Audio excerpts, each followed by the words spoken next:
మనందరికీ మంచి జీవితం కావాలనుంటుంది కదా. అదొక కల. అందమైన ఇల్లు, మంచి ఆరోగ్యం, సంతోషమైన సంబంధాలు, ఇలా ఎన్నో. కాని ఆ కల గురించి ఆలోచించడం ఎంత ముఖ్యమో దానికన్నా ముఖ్యమైన ప్రశ్న ఇంకొకటుంది. అసలు ఆ కలని నిజం చేసుకోవడానికి, ఆ జీవితాన్ని కట్టుకోవడానికి ప్రతిరోజు మనమేం చేస్తున్నాం? చూడండి, ఈ ఒక్క ప్రశ్న చాలు మన కలలకి, మనం బ్రతుకుతున్న నిజానికి మధ్య ఎంత గ్యాపుందో చెప్పడానికి. మరి గ్యాప్ని ఎలా తగ్గించాలి?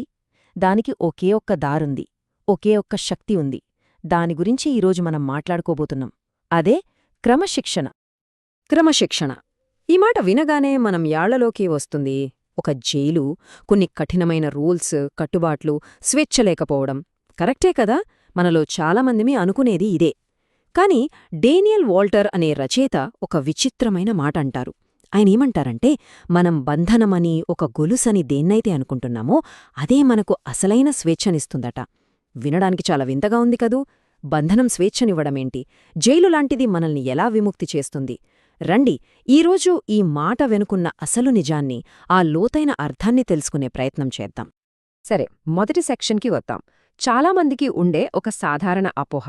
అసలు క్రమశిక్షణ అనే పదానికి మనమెందుకంత భయపడతాం? ఆ మాట వినగానే ఎందుకో మనసులో ఒక నెగటివ్ ఫీలింగ్ ఎందుకొస్తుందలా? ఆ భయం వెనుక ఉన్న అసలు కారణమేంటో ఒకసారి చూద్దాం. సాధారణంగా చూస్తే మన జీవితాన్ని నడిపించేవి రెండు శక్తులు. ఒకటి మన భావోద్వేగాలు, అంటే మన ఎమోషన్స్. ఇవి ఎలా ఉంటాయో తెలుసా? అచ్చం సముద్రపు అలల్లాంటివి. ఒకరోజు ఉత్సాహంగా పైకి లేస్తాయి, ఇంకో రోజు నిరాశతో కిందకి పడిపోతాయి. మూడు బాగుంటే కొండనైనా పిండి చేస్తాం. అదే మూడు బాగోలేదనుకోండి, చిన్న పని కూడా చెయ్యం, వాయిదా వేసేస్తాం. ఇక రెండో శక్తి ఉంది. అదేంటంటే మన నిర్ణయాలు. ఇక్కడ మూడ్తో పనిలేదు. మనసు ఉత్సాహంగా ఉన్నా, నీరసంగా ఉన్నా సరే చేయాల్సిన పనిని చేసి తీరతాం. ఎందుకంటే మనకు తెలుసు, మన లక్ష్యాలు మన మూడ్స్ కంటే చాలా పెద్దవని. ఇప్పుడు చెప్పండి, క్రమశిక్షణ అంటే ఏంటి? ఆ ఎమోషన్స్ అనే అలలమీద కొట్టుకుపోవడం కాదు, మన నిర్ణయాలనే ఒక పడవ ఎక్కి మన గమ్యం వైపు ప్రయాణించడం. చాలామంది చెప్పే మాట ఇది, మనకు మనమే చెప్పుకునే మాట. మూడ్ రావట్లేదు, మోటివేషనొస్తే పని మొదలు పెడతా. నిజం చెప్పాలంటే ఇది మనకు మనమే చేసుకునే అతిపెద్ద మోసం. ఈ ప్రేరణ, ఈ మోటివేషన్ అనేది ఒక నమ్మలేని స్నేహితుడిలాంటిది. మనకు బాగా అవసరం ఉన్నప్పుడే అది మన దగ్గర ఉండదు. అందుకని దానికోసం ఎదురుచూడటంలో అర్థం లేదు. దానికోసం వేచి చూడకండి, పని మొదలుపెట్టండి. ఒకటి బాగా గుర్తుపెట్టుకోవాలి, పని మొదలుపెట్టాక మోటివేషన్ వస్తుంది, అంతేకాని మోటివేషన్ వచ్చాక పని మొదలవ్వదు. యాక్షన్, చర్యే అసలైన ఇంధనం. సరే, ఇప్పుడు రెండో సెక్షన్లోకి వెళ్దాం. మన మెదడు లోపల జరిగే యుద్ధం.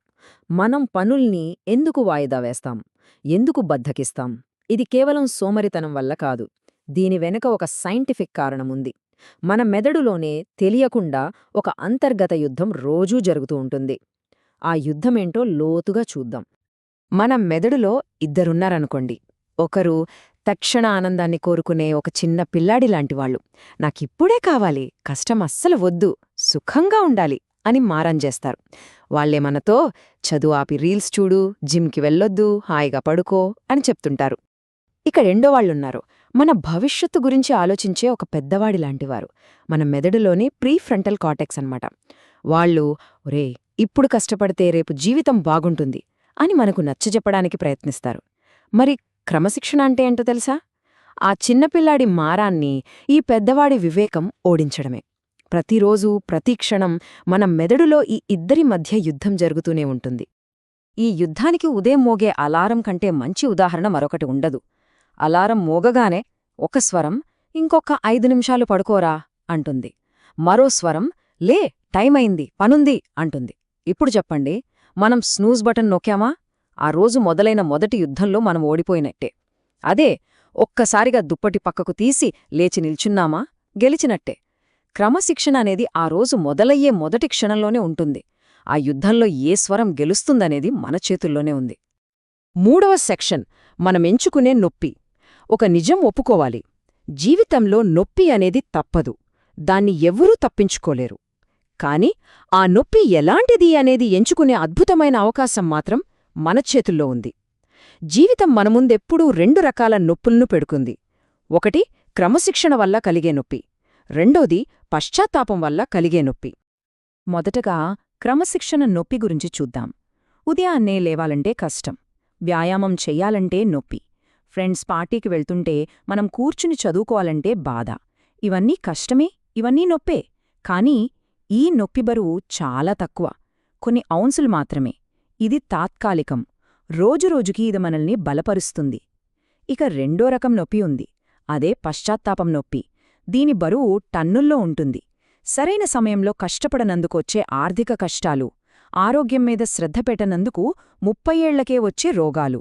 అయ్యో, ఆ రోజు కష్టపడి ఉంటే నా జీవితం ఇలా ఉండేది కాదు కదా అనే బాధ.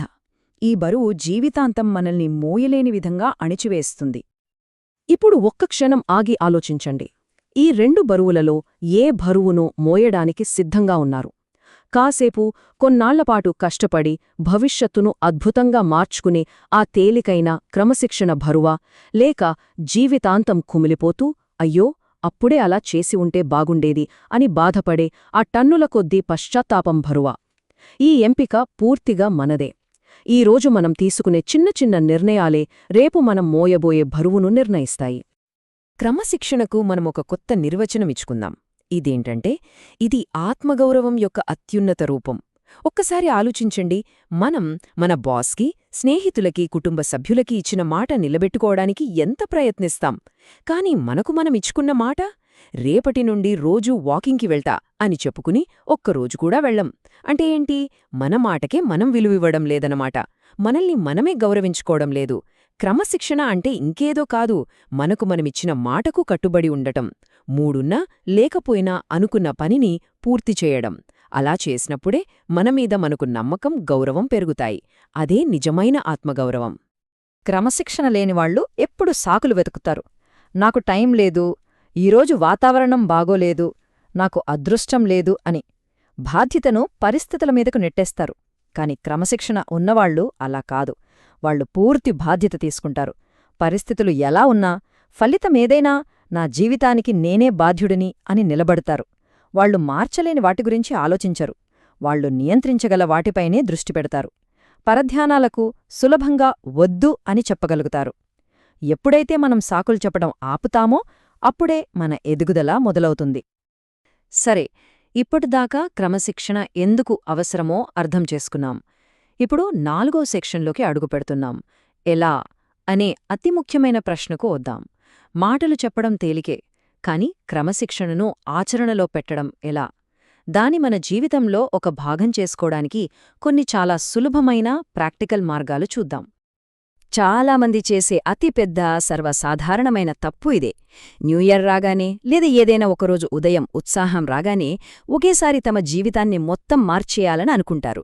రేపటి నుండి ఉదయం 4 గంటలకు లేవాలి, 2 గంటలు జిమ్ చెయ్యాలి, 4 గంటలు చదవాలి, జంక్ ఫుడ్ పూర్తిగా మానేయాలి, ఇలా పెద్ద పెద్ద ప్రణాళికలు వేసుకుంటారు. ఈ ఉత్సాహం 1-2 రోజులు బాగానే ఉంటుంది. 3వ రోజుకి శరీరం, మనసు సహకరించావు. 4వ రోజు బోరు కొడుతుంది. 5వ రోజుకి ఇదంతా మన వల్ల కాదు అని పూర్తిగా మానేస్తారు. ఇది వారిలో అపరాధ భావాన్ని నింపుతుంది. నేను దేనికి పనికిరాను అనే నిరాశలోకి వెళ్ళిపోతారు. నిజానికి సమస్య వారిలో లేదు, వారు ఎంచుకున్న పద్ధతిలో ఉంది. మరి సరైన మార్గమేంటి? ఇక్కడ 3 సూత్రాలున్నాయి.